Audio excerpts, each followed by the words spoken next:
NDA की transfer petition पर supreme court ने जारी किया नोटिस। 8 जुलाई को होगी अगली सुनवाई। नीट की सभी याचिकाओं पर ऐसे में एक साथ सुनवाई की अपील। सुप्रीम कोर्ट ने आज भी नीट काउंसलिंग पर रोक लगाने से किया इनकार। सीबीआई जांच की मांग वाली अर्जी पर भी कोई आदेश नहीं। सभी याचिकाओं पर 8 जुलाई की होगी सुनवाई। दिल्ली के मंत्री सौरभ भारद्वाज ने नीट परीक्षा विवाद की स्वतंत्र एजेंसी से जांच की मांग की। कहा, सुप्रीम कोर्ट के फैसले से लोग खुश नहीं। कोचिन एयरपोर्ट पर घरवालों को सौंपे गए कुवैत में आग की घटना के पीड़ितों के पार्थिव शरीर। एयरपोर्ट पर पसरा मातम।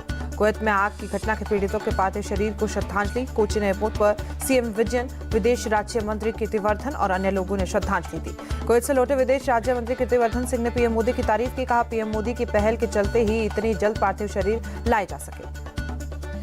नई दिल्ली के कुवैत के दूतावास के पीड़ितों और भारत सरकार के प्रति संवेदना जताई। कुवैत में इमारत में लगी आग में 45 भारतीयों की मौत हुई थी। केरल के हेल्थ मिनिस्टर वीना जॉर्ज का आरोप, कुवैत जाने के लिए केंद्र सरकार ने अनुमति नहीं दी। कुवैत अग्निकांड पर बोले केंद्रीय मंत्री सुरेश गोपी, इस ट्रेजेडी ने प्रवासी समुदाय पर किया आघात। राहत और पुनर्वास के लिए भारत सरकार करेगी व्यवस्था। लखनऊ के अकबर नगर में आज 5वें दिन भी बुलडोजर कोल नदी के किनारे बने अवैध मकानों को तोड़ने की कार्रवाई जारी। कुल 1000 मकान और 101 कमर्शियल प्रतिष्ठानों पर एक्शन। अब तक 470 मकान तोड़े गए। राजधानी दिल्ली में भीषण जल संकट जारी। गोविंदपुरी इलाके में टैंकरों के पहुंचते ही लोगों ने बीच अफरा-तफरी मची। दिल्ली की गीता कॉलोनी इलाके में भी कई दिनों से जबरदस्त जल संकट। टैंकर आते ही पानी लेने के लिए आपाधापी मची। दिल्ली के ओखला में भी पानी का संकट बढ़ा। टैंकरों से पानी सप्लाई की जा रही है।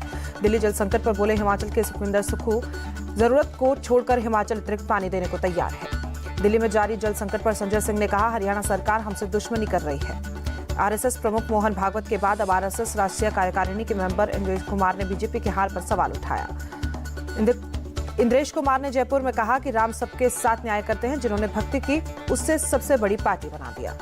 इंद्रेश कुमार ने राम के न्याय को बताया सत्य। कहा, जिन्होंने राम का विरोध किया उन्हें बिल्कुल शक्ति नहीं दी गई। आरएसएस नेता इंद्रेश कुमार के बयान पर आरजेडी नेता मनोज कुमार झा का पलटवार। कहा, रामद्रोही कोई नहीं, हम मर्यादा पुरुषोत्तम की उसी छवि को मानते हैं। आरएसएस नेता इंद्रेश कुमार के बयान पर बोले संजय राउत, ये सही बात है कि अहंकार के चलते बीजेपी हारी। जहां जहां इन्होंने राम के नाम का इस्तेमाल किया वहां ये लोग हार गए। आरएसएस नेता इंद्रेश के बयान पर बोले जेडीयू नेता केसी त्यागी, ये संघ परिवार का आंतरिक मामला। आरएसएस नेता इंद्रेश कुमार ने बयान पर बोले कांग्रेस नेता पवन खेड़ा इसको कोई गंभीरता से नहीं लेता। आरएसएस नेता इंद्रेश कुमार के बयान पर बोले आप सांसद संजय सिंह, आरएसएस बीजेपी के बीच मां बेटे का झगड़ा शुरू हो गया है। जोएल उरांव ने जनजातीय मामलों के मंत्री के तौर पर पदभार संभाला। वाजपेयी मंत्रिमंडल में मंत्री रह चुके हैं। 18वीं लोकसभा के पहले सत्र पर बोले संसदीय कार्य मंत्री किरेन रिजिजू, सांसद को चलाना पक्ष और विपक्ष के कंधों पर है। अब बीजेपी विधायक रणेंद्र प्रताप स्वयं ने ओडिशा के विधानसभा के स्पीकर के रूप में शपथ ली। सीएम मोहन चरण मांझी और राज्यपाल रघुवर दास मौजूद रहे। दिल्ली में 29 जून को जेडीयू के राष्ट्रीय कार्यकारिणी की बैठक। केंद्र में जेडीयू कोटे से मंत्री बने ललन सिंह और रामनाथ ठाकुर भी शामिल होंगे। पुनिया के रुपोली विधानसभा चुनाव में कलाधार मंजर होंगे जेडीयू के उम्मीदवार। रुपोली की जेडीयू विधायक नवीमा भारती से आरजेडी से लड़ा था पुनिया के लोकसभा का चुनाव। यूपी बीजेपी ने चुनाव में हारे प्रत्याशियों के साथ शुरू किया संवाद कार्यक्रम। आज कानपुर बुंदेलखंड के बीच उम्मीदवारों के साथ बैठक। UP BJP chief Bhupendra Chaudhary प्रभारी धर्मपाल सिंह कर रहे हैं संवाद। आरजेडी नेता तेजस्वी यादव का बयान, बोले इस बार केंद्र की सरकार बहुत कमजोर है। जनता ने पीएम मोदी को संदेश दिया है कि तानाशाही नहीं चलेगी। तेजस्वी यादव के बयान पर जीतन राम मांझी का पलटवार। कहा, जंगलराज वालों को कानून व्यवस्था पर कुछ भी कहने का अधिकार नहीं। लोकसभा चुनाव नतीजों के बाद मुंबई में महाराष्ट्र बीजेपी पदाधिकारियों की बैठक। डिप्टी सीएम फडणवीस, प्रदेश अध्यक्ष समेत कई नेता शामिल रहे। महाराष्ट्र सरकार की कार्यशैली से विश्व हिंदू परिषद नाराज। वक्फ बोर्ड को 10 करोड़ का फंड देने पर गोविंद शिंदे ने नाराजगी जताई। राष्ट्र में मायावती की हार पर बोले एनसीपी नेता छगन भुजबल, अजीत पवार के दोष देना ठीक नहीं है। महाराष्ट्र के अलावा यूपी जैसे राज्यों में बीजेपी को कम सीटें मिली। संजय राउत का बीजेपी पर आरोप। कहा, लोकसभा चुनाव में लगभग 30 सीटों पर हार रही है बीजेपी।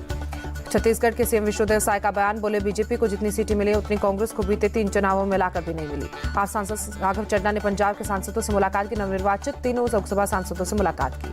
बंगाल में विधानसभा चुनाव के लिए टीएमसी ने जारी की 4 उम्मीदवारों की लिस्ट। रायगंज से कृष्णा कल्याणी, राणाघाट दक्षिण से मुकुटमणि अधिकारी को टिकट मिला। येदियुरप्पा के खिलाफ पोस्को मामले में जारी गिरफ्तारी वारंट पर बोले कर्नाटक के गृह मंत्री जी परमेश्वर, ऐसी जानकारी कि वो दिल्ली में है, पुलिस अपना काम कर रही है। येदियुरप्पा मामले में बदले की राजनीति करने के बीजेपी के आरोपों पर बोले कर्नाटक के डिप्टी सीएम डीके शिवकुमार, कांग्रेस बदले की राजनीति नहीं करती, हम बड़े दिल वाले लोग। आंध्र प्रदेश के सीएम चंद्रबाबू नायडू बोले जिन अधिकारियों ने राज्य और राज्य की जनता को दुख पहुंचाया उनके खिलाफ एक्शन होगा। तेलंगाना के मुख्यमंत्री रेवंत रेड्डी की भारत में जापान के राजदूत हिरोशी सुजुकी से मुलाकात। हैदराबाद में हुई मुलाकात के कई मुद्दों पर बात की। उत्तराखंड में सीएम धामी ने देहरादून में जल संरक्षण और जल संवर्धन योजना का उद्घाटन किया। कई नेता मौजूद रहे। जम्मू कश्मीर की पूर्वी सीएम महबूबा मुफ्ती की पोस्ट प्रशासन ने JK-SSB परीक्षा स्थगित करने की अपील की। लिखा, इग्नू नेट SSB एग्जाम 7 होने के दबाव में हुआ। राज एवेन्यू कोर्ट ने केजरीवाल की याचिका पर जेल अथॉरिटी को जारी किया नोटिस। केजरीवाल ने मेडिकल चेकअप में पत्नी सुनीता को VCC शामिल करने की मांग की। स्वाति मालीवाल कथित मारपीट मामले में विभव कुमार की जमानत याचिका पर दिल्ली कोर्ट का नोटिस। दिल्ली हाईकोर्ट ने दिल्ली पुलिस में जवाब मांगा। जम्मू कश्मीर के कठुआ में सुरक्षा सख्त। कल सुरक्षा बलों ने सर्च ऑपरेशन में पाकिस्तानी आतंकी को मार गिराया।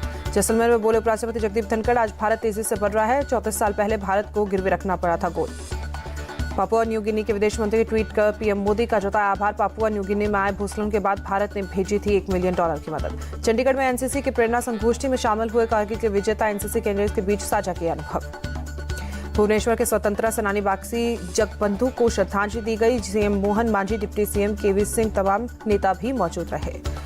सरकार ने थोक महंगाई दर के आंकड़े जारी किए। अप्रैल महीने के मुकाबले महंगाई में 2.61% की दर बढ़ी। मैनपुरी में आगरा लखनऊ एक्सप्रेसवे पर बस में भीषण आग लगी। इमरजेंसी गेट के सभी यात्रियों को सुरक्षित बाहर निकाला गया। कोलकाता के एक्रोपोलिस मॉल के फूड कोर्ट में आग लगी। लाखों का सामान जलकर खाक हुआ। महाराष्ट्र के पिंपरी चिंचवाड़ में नासिक फाटा में पास बस में आग लगी। मौके पर पहुंची फायर ब्रिगेड की गाड़ियां। अल्मोड़ा स्थित पिंजर में जंगलों में आग लगी। बुझाने में 4 लोगों की मौत, 4 लोग गंभीर रूप से घायल।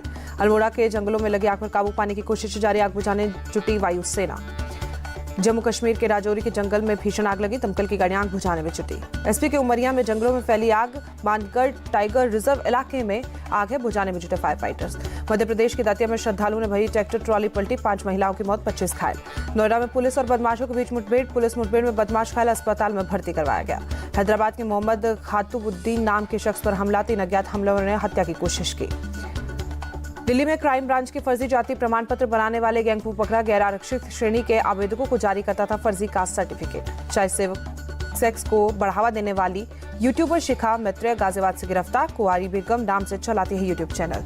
त्रिची एयरपोर्ट पर कस्टम के अधिकारियों को करीब 2.5 किलो सोना बरामद किया गया, जिस मिक्सर की प्लेट में तस्करी करके दुबई से लाया गया था। आंध्र प्रदेश के सितानपल्ली गांव में दर्दनाक सड़क हादसा। मिनी ट्रक और लॉरी की टक्कर, 5 लोगों की मौत, कई घायल। गुजरात के अमरेली गांव में शेरों का झुंड दिखा। इलाके में दहशत फैली। केंद्रीय मंत्री मनसुख मांडविया गिर सोमनाथ मंदिर में पहुंचे और मंदिर में आशीर्वाद दिया। तिरुपति बालाजी मंदिर में दर्शन के बाद सीएम चंद्रबाबू नायडू ने साफ किया, कहा मंदिर की पवित्रता बनाए रखने के लिए हर कदम उठाएगी सरकार। जम्मू कश्मीर के रामबन के अमरनाथ यात्रा के लिए रजिस्ट्रेशन शुरू। जम्मू एंड कश्मीर बैंक की शाखाओं में किया जा रहा है रजिस्ट्रेशन। 1600 किलो की गदा और 1100 किलो का रामधनुष राजस्थान से पहुंचेगा अयोध्या धाम। 5 धातुओं से बना रामधनुष शोभा यात्रा के जरिए जयपुर, आगरा, लखनऊ होते हुए अयोध्या पहुंचेगा। आंध्र प्रदेश के तिरुपति पहुंचे महाराष्ट्र के राज्यपाल रमेश बैस परिवार के साथ श्री वेंकटेश्वर मंदिर में दर्शन किए। जम्मू कश्मीर के गांधरबल में खीर भवानी मेले का आयोजन। बड़ी संख्या में पहुंचे लोग। माता खीर भवानी मंदिर में भी उमड़ा भक्तों का सैलाब। उमर अब्दुल्ला ने कश्मीरी पंडितों को जैत अदम की मुबारकबाद दी। ज्येष्ठ अष्टमी के नाम से भी मनाया जाता है उत्सव। जम्मू कश्मीर के गांधरबल में खीर भवानी मेले में शामिल हुए फारूक अब्दुल्ला कश्मीरी पंडितों के लिए बोले, वो दिन जल्दी ही आएगा जब ये दोपहर अपने घर आएंगे। भुवनेश्वर में 3 दिवसीय त्योहार पर राजपर्वा की धूम। उद्घाटन समारोह में बीजेपी सांसद अपराजिता सारंगी ने भाग लिया।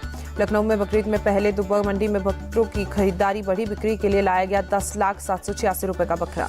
लखनऊ में मौलाना खालिद रशीद ने बकरीद पर जारी की 11 पॉइंट की एडवाइजरी। खुले में और प्रतिबंध जानवरों की कुर्बानी न करने के निर्देश दिए। यूपी सीएम ऑफिस ने भी पोस्ट कर दिए निर्देश। लिखा, बकरीद के लिए निर्धारित जगहों पर दी जाए कुर्बानी, वैसे खून को खुले में न बहाए। इटली में G7 समिट का आयोजन। अफ्रीका में निवेश को लेकर G7 देशों के नेताओं ने बैठक की। G7 समिट के लिए इटली पहुंचे यूक्रेन के राष्ट्रपति जेलेंस्की। G7 देशों के नेताओं के साथ मुलाकात की गई। इटली के ब्रिटिश मेयर ऋषि सुनक और यूक्रेन के राष्ट्रपति जेलेंस्की से मुलाकात हुई। यूक्रेन युद्ध पर चर्चा हुई। यूक्रेन और अमेरिका के बीच 10 साल के लिए द्विपक्षीय सुरक्षा समझौता हुआ। G7 की बैठक में डील हुई। इजराइल ने दक्षिणी लेबनान में कई कस्बों पर जोरदार बमबारी की। हिजबुल्लाह के कई ठिकानों को तबाह करने का दावा।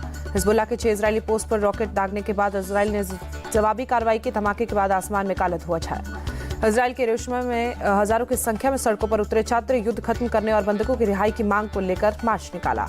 गाजा में इजराइल सेना की भीषण बमबारी जारी। बीते 24 घंटों में 30 फिलिस्तीनियों की मौत, 105 से ज्यादा घायल। रूसी सेना ने सामरिक परमाणु हथियार का युद्धाभ्यास किया जारी। रूसी रक्षा मंत्रालय ने ड्रिल का वीडियो जारी किया। बगदाद में ईरान और इराक के विदेश मंत्रियों के बीच बैठक हुई। इजराइल हमास युद्ध को लेकर चर्चा। अर्जेंटीना की राजधानी ब्यूनस आयर्स में टैक्स बढ़ाने को निजीकरण के विरोध में प्रदर्शन। पुलिस और प्रदर्शनकारियों के बीच जबरदस्त झड़प हुई। अमेरिकी सुप्रीम कोर्ट का बड़ा फैसला। गर्भपात की गोलियों पर प्रतिबंध लगाने की याचिका खारिज।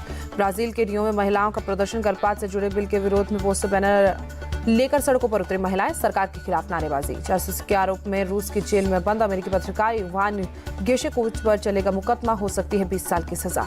लखनऊ में तेज गर्मी और हीटवेव के हाथ खराब, घरों में के लोग जरूरी कामों के लिए निकल रहे हैं बाहर।